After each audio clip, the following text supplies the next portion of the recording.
Good morning. This is Mrs. Jensen. I am out of town for a couple of days attending a meeting. I will be back on Monday. There's just a couple of things I wanted to share with you before you do today's assignment. We have talked in the last couple of days about the kinds of forms that businesses use, and we've specifically talked about invoices. And we've created a couple of invoices, and we know that businesses use invoices when they sell items to customers. A record for the customer and a record for the business is created when a purchase is made and an invoice is written up. We saved those invoices as a template and then saved each unique invoice as a regular Excel workbook file. These other forms are examples of business forms that might be created and saved as templates and then opened again and again to make them unique for individual situations.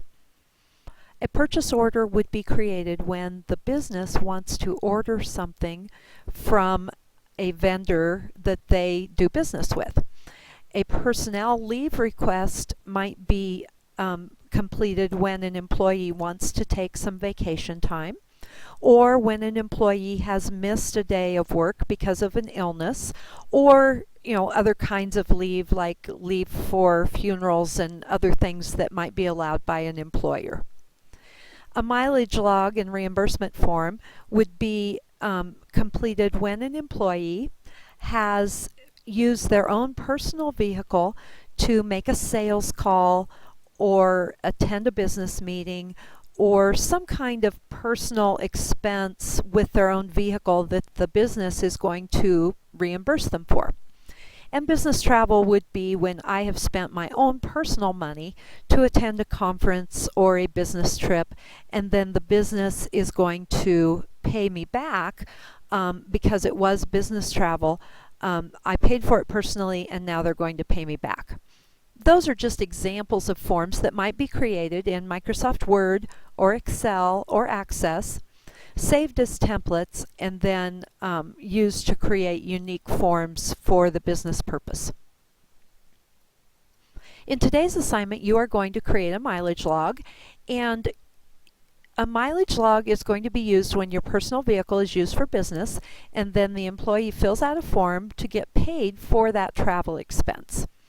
Now, in today's exercise, you're going to use this mileage log. You're going to create this, and the instructions are in the book. We'll get there in just a few moments. You are going to put formulas into column G even before there is information entered in column G. Now, the zeros are in column G because there is a formula that has been entered there and filled down. Now, in all honesty, I do not think there should be zeros in column E or column F. I think that that's a mistake in this particular diagram. So expect to have zeros in column G once you put those formulas in.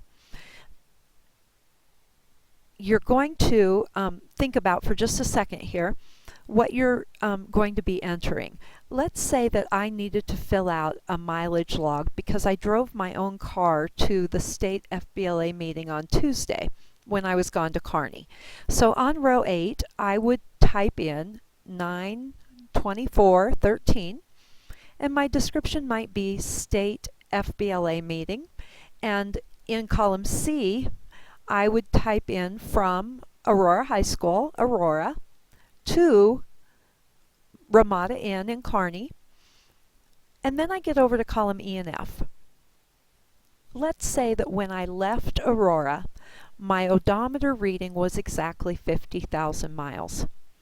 And when I got back to Aurora, after going to Kearney, when I got back to Aurora, my odometer reading was exactly 50,130 miles. So my starting odometer was 50,000. My ending odometer was 50,130. Now, the formula that I need in column G is to figure out from my start and my finish odometer readings what the mileage is going to be. Obviously, I'm going to have to subtract. I'm going to start with my finish and subtract my start.